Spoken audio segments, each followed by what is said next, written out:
Tuesday morning in New York City, June 17th. What is up? It is the Boomer and Geo program coming to you live from the Built Ford Tough Studio. 888-808-1019 is the number.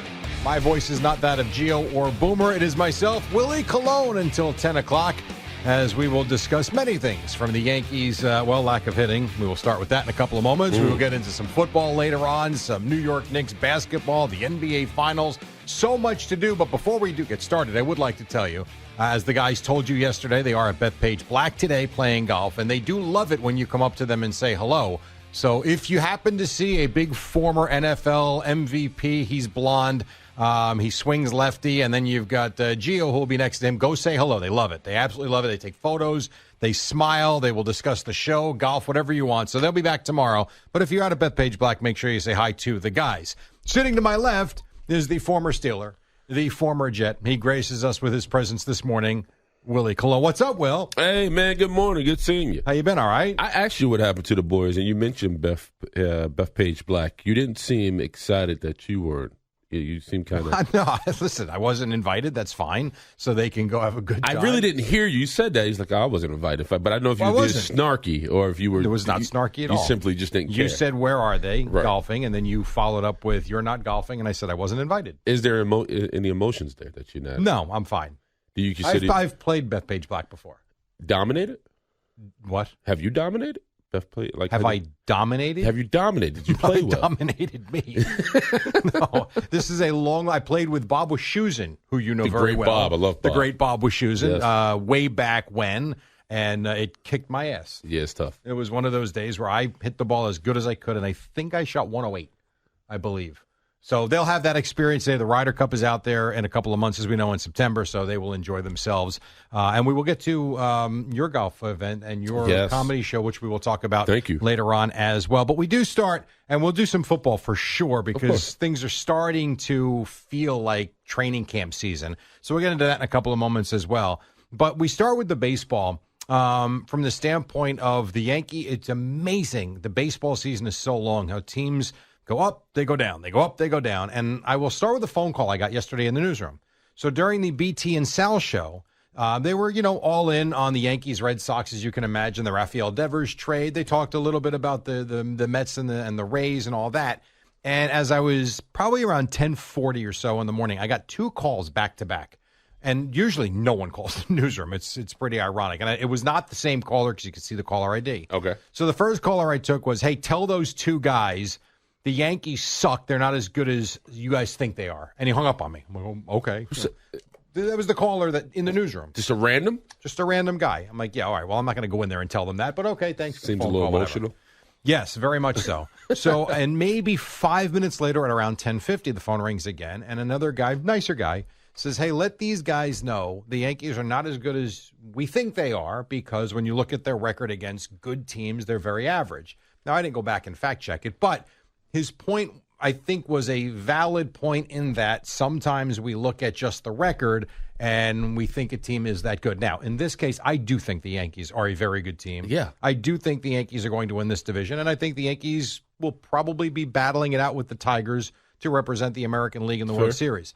What struck me, though, and listening to the callers, too, is a lot of people, while some have bought in, there are a lot of Yankee fans that still don't buy this team.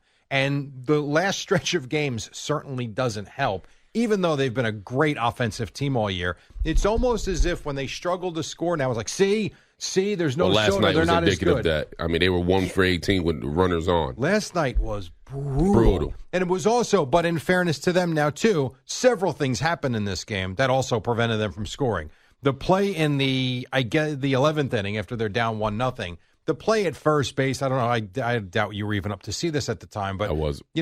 When you've got first and second and that ground ball to short that Neto makes the brutal throw on, and it gets saved by the first, that ball should be in the dugout and a run should score. They don't tie the game. You have the play with Volpe, with Dominguez going to third. I mean, a crazy bounce right on the runner. There were so many. You had a night where the ball was not carrying. Aaron Judge early in this game hits I promise you, 99 out of 100 times that ball is out into Monument Park. It stayed in. The play, the hit by Bellinger to right field that you think off the bat is in the upper deck, barely gets to the wall. Like, it wasn't as if they didn't put some good at-bats together. It just wasn't happening last night. And it's just, I don't know, it's weird to see a team with a lineup like this struggle the way they are. Yeah, but it started early, too. Like when Chaz, I think, got a single or double in the second, I think he had a couple on. I mean, he was able to get on once or twice. I mean, you couldn't expect a better game out of Clark Schmidt. Oh, he was phenomenal. I mean, after the first, I thought he was steady. You know what I mean? Soriano was great, even for the Angels. I thought it was just to your point, the bats wasn't popping as they expected. So, I don't know. I think the Yankees are a damn good team. I don't know what the expectation is, but I think they're meeting them right now. Even when Lasagna came in, I thought he was great. So I don't know. I thought yesterday was just a tough day. Yeah, no, I agree. It's a weird one just because it's a team in the Angels you usually handle. And I heard Al or CeeLo say it in the warm up show, like you would expect the Yankees to come out and score 25 runs tonight. Correct. And I happen to agree with that. I think this team will especially break out. A team against the Angels. Oh, for sure. A team that they usually handle well. It's a good lineup, too. The Angels not as, I know record-wise they're not great, but you look at their lineup, it's actually not too bad. And Mike Trout is actually healthy. The one good thing that you did see last night was the return of one Giancarlo Stanton, who, yes, I'll tell you, the way he had one at bat where I think it was he singled to left, where it was he never leaves the batter's box, which has been the way he approaches an at bat, which I love. CBS Sports Network has it here. It's a 3-2 pitch that he didn't even swing the bat before that base hit, and then he's got the double late in the game where you really think they're going to win, the leadoff double in the ninth, but they're not able to push a run across. With him back, and you look at the way Aaron Judge has played and hit this year, and again, he was intentionally walked a couple of times last night. You certainly understand it in the 11th. There was a 2-out, nobody on situation where Ron Washington walked him. You start to lengthen that lineup now by adding Giancarlo Stanton back in. Then if he can be, I know in the regular season, he has not been a great hitter, but he's been ridiculous in the postseason. But if he can be anything of his former self, you add that into the lineup. That is, as Boomer would like to say, making a trade at the trade deadline. Well, a lot of that has to do with really regaining his confidence, right? When you sit out this long, you watch your team kind of mosey along and play at a high standard. You don't want to get left behind. So having a day yesterday, even with the double, it gives them that sense like, man, I'm right where I need to be. It feels good to just come out hot. And that's for any ball player. Yeah, for sure. And he got a nice ovation, which was, good to see for him, having not been there all season long. So that was kind of good to see for the. But that having been said, they need to get off the schneid now tonight. You've got a division in. It's I've said this numerous times. It's only June. It's not that big a deal, but it's amazing to me that the Rays just never go away. Never. The fact that they swept the Mets this weekend, the Yankees get swept. The Yankees lose last night. The Rays win a game. You look up, they're 2.5 games out now. 2.5, yeah. It is unbelievable how that team, they never keep their players, and yet they just continue to win. They just stay like that angry person in the rearview mirror. They just kind of hang right there. They're always there. No matter how many times you switch lanes, they're just right there. Yeah, really Brutal. Is something. So not a big deal. To me, it's not a big deal, this little funk the Yankees are in, but you want to right the ship, and you want to do it as soon as possible, and tonight would be a good start. And then with the Mets, real quick, as we do the baseball, they go to Atlanta tonight. Now, the Mets have been, at times, the best team in Major League Baseball. And I think you can make that case for the Yankees, too, with certain stretches in the season. The Mets hit a little bump on the road this weekend against Tampa, where, again, the bats just go quiet. And after they had that 5-1 lead Friday night, things kind of fell apart on them. They get out-slugged basically on Saturday, and Sunday was a complete no-show offensively. You've got an opportunity now, after losing to a team in the American League, where you're taking on a Braves team that is down. They are injured. They're wounded. They have not had a good season. Now, Atlanta, for the most part, has not been a good place for the Mets to play. But, my last thoughts of Atlanta is them winning a crucial game in September to make the postseason. And so the notion that this group isn't going to go in and take care of business, to me, is a little misguided. And I don't think necessarily holds true anymore. It's a different group. It's a different manager. I feel like that game, and I know they lost that second game of the doubleheader, but they did what they had to do in that first game with some crazy at-bats, the home run by Lindor. I feel like it's different this time, and this is the stretch that we were talking about yesterday for this team to win the NL East. When you look at Atlanta, Philadelphia, the teams they're going to be playing, I think Atlanta again after that, they can really make their mark here and kind of take it, or they can kind of play like 500 baseball and let these teams hang around. Well, that's what we're used to this time of year with the Mets. The fact that, to your point, that they started off hot and then now they are hot. I think it's just a matter of them just being not the same old Mets, man. And when you got an opportunity to take over the division and kind of get a lead, go for it. It's a big difference from last year. If you think about last year, this is when the team, I guess they were starting to play better around now, but most of the fans had given up on them at this point. I did. Yeah, well, I think everybody did for the most part. Remember, we was all screaming, sell. Yeah. Well, it was ugly. It was like, get them out of here. It was ugly. Yeah, and then you look at what they did, and then the grim, all the things that took place, obviously, but the play on the field improved, and then, of course, they have the run. So I like where they are, despite the 3-game losing streak. This is a good series, though. This is an interesting series for me, and to see if the pitching can get back on track. That's the one thing, too, at the Mets that has been it's basically been a given, is every night up until recently, you were going to get a good start from your starting pitcher.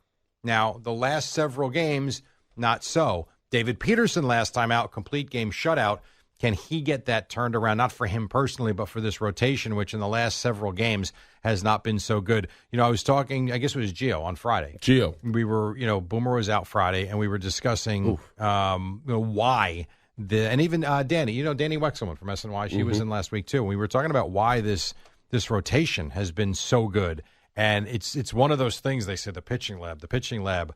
All right, well, now the pitching lab's going to get tested because you've hit a little bit of a bump, and let's see if we can kind of figure things out. With Senga hurt, you've got guys hopefully coming back soon in Minaya and Montas. When's Minaya expected back? Soon. I have no idea. The exact date, I don't know, but soon. I mean, he's working his way. He had the rehab start maybe 3-4 nights ago. So he's on his way back. Same thing with Montas, who I don't think pitched very well in his first rehab start.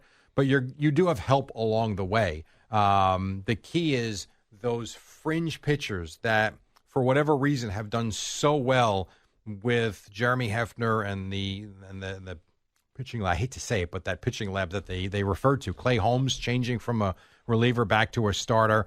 Now you're going to see, I think, the fruits of all of that if, in fact, they turn it back around and they get going in a different direction. I said, on Tuesday of last week, we're heading into a stretch, summertime, where you've got the Mets in first place, Yankees in first place. I think good feelings with the Jets and the Giants heading into a new feelings. Yeah, I think so. I mean, positive for the most part. Positive. Yeah, I think you would think on the up for the most part with the coaching change with the Jets and with the Giants. I think there is a sense of positivity and some optimism going forward. You have, while I know goofy with the whole Knicks coaching thing, it's still a 50-win team. Goofy's an understatement. Yes, and I promise you we'll get to that at some point too. But it's still a back-to-back 50-win team that made it to the Eastern Conference Finals. Like, you've got to be positive about that. There's a lot to like, right now in New York sports, which is, I don't know how many times we've been able to say that across the board. Well, yeah, I agree with you from this standpoint. I think there's a lot to anticipate. I think when you talk about the Knicks, and especially with who's going to be the new coach and hire, I think what's frustrating about the Knicks situation, I know you said we're going to get back to it, I think what's the most frustrating for me as a guy who follows New York sports and loves New York sports, it feels like an end to an era that doesn't need to end, especially the way Tibbs left and everything that has transpired. I'm in reference to the Jets with Aaron Glenn. I think a lot is expected. I think a lot is to be seen, but I think a lot of people, if you talk about what Justin Fields and this offense could look like under a new OC, man, if this offense can match the defense from a productive standpoint, maybe the culture is honestly going to change. We get to see it with our own eyes. Have you been around at all or not yet? I haven't been around. I literally got off the road yesterday. I've been down south for the last 4 weeks. Okay. But I've been keeping my eye to what's going on One Jets Drive, and everybody seems optimistic. But when you've already been at the bottom, all you can do is look up. So you have to keep it positive. Ultra, I do like the choice of outfit today. Hey, man, you look like you don't line up and somebody. I know. I grabbed the first thing out the closet. Can I tell you what happened? It's 2 o'clock in the morning. My alarm went off in my house. Okay. I thought I had an intruder. Oh, the house alarm. The house alarm. That's so freaky. I shot up out of the bed. It was like 2:30. My son sleeps with me. And so he's like, Daddy. And I'm like, and I pop it. The alarm's going, burglar, burglar, burglar. And I'm able to see on my monitor what part of the house is getting intruded. And it was my kid's playroom. and so and it faces the street. So I'm like, oh man, like it's about. And we literally just got off the road yesterday during the evening. So I'm like, I knew I had to come in today, be on time, and be ready to rock with you. And I'm like, butt naked, running down my stairs, trying to fight a potential burglar. And thank God there wasn't a burglar. And so my sleep's been off. So what triggered the alarm? I don't know. We don't know. There was something happened. Maybe something hit the window. I don't know. But the cops called. There was like, we got a patrolman on the way. I was like, no need. Willie's here, fully naked, ready to take on the world. Could you imagine if you're actually the intruder and the first thing you encounter is this man nude? Nude. Just birthday suit, ready to rock. My wife was just like, you want to put on some shorts? I'm like, no, I'm already packing. Oh my God! Well, that's a hell of a. Now you go back to sleep after that, or you were up? You were up. I was afraid I was going to miss this. That's why I have the early cup of Joe. And when I ran in my closet, this was looking at me, so I was like, I just threw it on. That's fine, as long as you put. I know. I feel like I just got drafted. I got the whole. I'm just glad you want to do the show nude. No, because that would be a little awkward. I don't want to make Al Dukes there nervous. Well, I will tell you at some point there is going to be something we will bring. We're not bringing it up now, but we will bring it up probably later in the hour. You did something that would give him anxiety. Yes. Beyond anxiety. I'm having a rough morning. I'm really wearing not gone it great right for you so far. No. So we started at 2:30 this morning. I promise we will get to that and more. I and appreciate CeeLo it. Coming up next. It is the Boomer and Geo program on the Fan and CBS Sports Network. Don't go anywhere.